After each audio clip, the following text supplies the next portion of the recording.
Hola chicos, ¿cómo están? Bueno, vamos a continuar. Hoy vamos a ver lo que son las ciencias auxiliares y derivadas de la biología. Como ya les había comentado en el video pasado, biología básicamente se divide en dos palabras. Bio quiere decir vida y logos quiere decir estudio o tratado.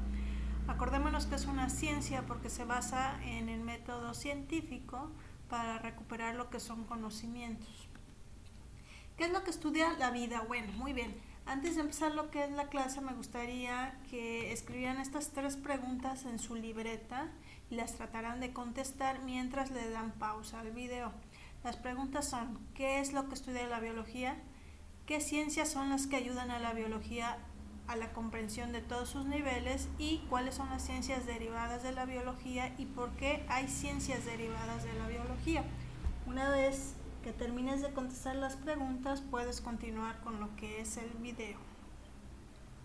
Bueno, las ciencias auxiliares de la biología son aquellas ramas que ayudan a la biología, que realmente no estudian a la vida en sí, pero que sin ellas no podríamos estudiar a profundidad lo que son los seres vivos. Muchos de ustedes pues han escuchado o las están estudiando en este momento. Por ejemplo, el semestre pasado estudiaron lo que es química, en los próximos semestres van a estudiar lo que es física, pero también otras como la geología, la antropología y otras ciencias que no son necesariamente biología ayudan al estudio de estas. Entonces, en otras palabras, podemos definir a las ciencias auxiliares como ciencias externas a la biología que la ayudan a estudiar. Algunos ejemplos de estas ciencias está la química, que básicamente aquí podemos estudiar los elementos, las moléculas, los átomos de los seres vivos. Acordémonos que todos los seres vivos estamos compuestos de elementos, los famosos bioelementos, el famoso sponge que ustedes vieron en química. La estadística es una rama de las matemáticas. Si por ejemplo yo quiero ir a la selva y quiero determinar la cantidad de tucanes que existen en esa selva, pues para eso necesito hacer un conteo estadístico para determinar cómo está la población del Ramphastus sulfuratus, ¿no? Por ejemplo. La historia nos ayuda a determinar en qué momento se hizo un descubrimiento, ¿no? Por ejemplo, Charles Darwin determinó la teoría de la evolución aproximadamente pues a mediados del siglo pasado, ¿no? Y de ahí pues empezaron un montón de teorías acerca de cómo fue evolucionando el ser humano.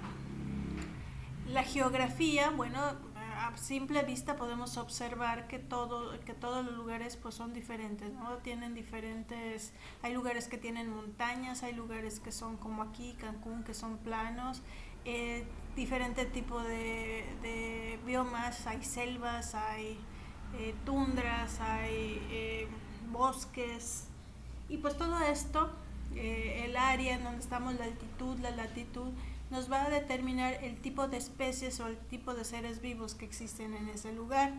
La lingüística o las otras lenguas nos ayudan a poder estudiar. Por ejemplo, hay muchos científicos en otros países, ¿no? En Estados Unidos, en París, en otros lugares que hacen estudios específicos de alguna especie. Pues tú cuando quieres estudiar algún artículo de estos, pues lo tomas y puedes, el que tú sepas inglés pues te va a ayudar mucho a leer libros de otro lugar o francés o cualquier otro idioma. La computación, bueno, la computación nos da herramientas para todo, ¿no? Nos ayuda, por ejemplo, a hacer conteos estadísticos, nos ayuda a escribir escritos de investigación, nos ayuda a buscar información de cierta especie, etcétera, etcétera. Y la física, bueno, tanto la química como la física pues nos ayudan a determinar los comportamientos anatómicos de los cuerpos, no solamente de los humanos, sino de otros seres vivos también. Por ejemplo, el corazón bombea la sangre, ¿no? Pero para eso necesita una cantidad de fuerza para poder llegar a todos los extremos de nuestro cuerpo. Entonces ahí estamos utilizando lo que son, por ejemplo, la ley de la gravedad, la energía, y pues ya son leyes de física. Hay una rama de la física que se llama biofísica y estudia todos estos elementos.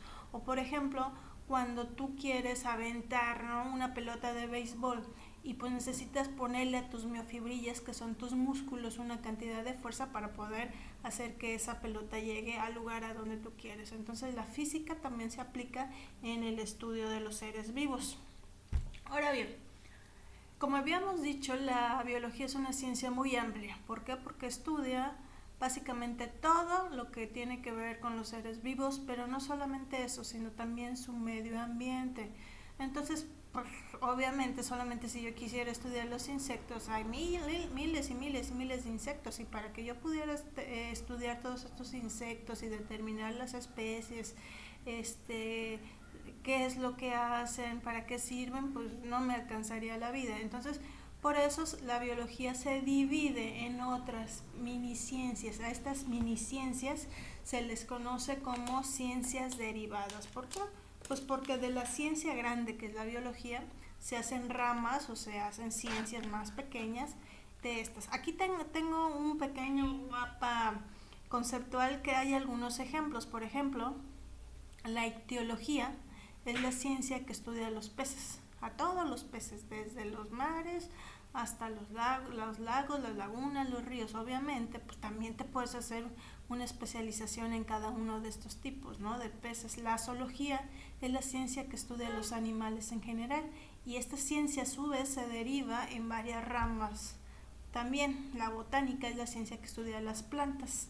La ficología es la ciencia que estudia las algas. La mastozoología es la ciencia que estudia todos los mamíferos. La entomología es la ciencia que estudia los insectos. La herpetología es la ciencia que estudia a todos los reptiles. La protología es la ciencia que estudia los protozoarios. La bacteriología es la ciencia que estudia las bacterias. La terología es la ciencia que estudia a los helechos. La malacología es la ciencia que estudia los moluscos. La virología es la ciencia que estudia los virus. Y la ornitología es la ciencia que estudia a los pájaros. Cuando, por ejemplo, tú estudias una carrera como biología, al final tienes que decidirte en qué te vas a especializar, porque definitivamente pues en la carrera ves, digamos, una embarrada de cada una de las cosas, pero ahí tú vas a determinar, ay, me gustan los insectos, ay, me gustan las plantas, y bueno, de ahí tú ya haces una especialización pues para poder dedicarte de lleno al estudio de lo que tú quieres, ¿no? Ahora, muy bien, ¿cuál es su actividad de cierre? ¿Qué es lo que van a hacer para poder terminar lo que es este tema? Bueno, van a investigar 5 ciencias auxiliares más de las que acabamos de ver. Van a ponerlas en su libreta y no solamente van a poner el nombre, van a poner para qué sirve o cómo ayuda al estudio de la biología. Y también van a investigar ciencias derivadas de la biología, derivadas, ¿sí? Van a poner el nombre y qué es lo que estudian específicamente. Acuérdense, muchachos, que no es las que yo les acabo de decir, es otras diferentes, hay muchísimas. ¿Dónde van a poner esta información? Bueno, esta información es parte de su portafolio de evidencias. Traten de hacer su portafolio de evidencias de una manera limpia y que se entienda, ¿no? Que no sean garabatos, porque acuérdense que todo esto es parte de su evaluación. Ok, chicos, pues cualquier pregunta la pueden poner en la plataforma y para poderles contestar de cierta manera. Nos vemos, hasta luego.